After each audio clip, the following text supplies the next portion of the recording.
President Trump's plan to slash food stamp benefits hits a potential snag. A new study that shows the current level of funding is already inadequate. Yeah, Fox News correspondent Steve Rappaport has more in this edition of our Trump Impact series. One of the most controversial proposals in President Trump's budget, doing away with food stamps, replacing the program with a food delivery service. But that has some experts alarmed, including the authors of a new study that shows most recipients still can't afford a decent meal at the current level of funding. We need to sit down and say, okay, here's where we are, here's where we need to be, here's the kind of food that we need accessible to people in the country. How do we make this work? The Urban Institute, a liberal-leaning think tank, says the Supplemental Nutrition Assistance Program, or SNAP, falls short in covering the cost of an average meal in 99% of counties in the continental U.S.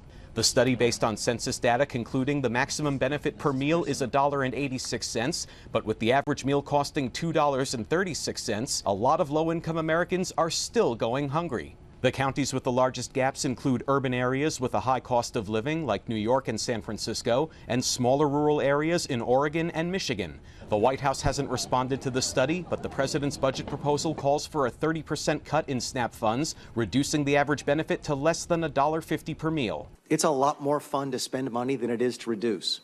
It's a lot harder to reduce spending in the long term than it is to spend.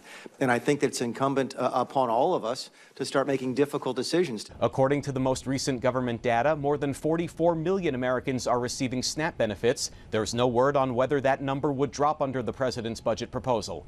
In New York, Steve Rappaport, Fox News.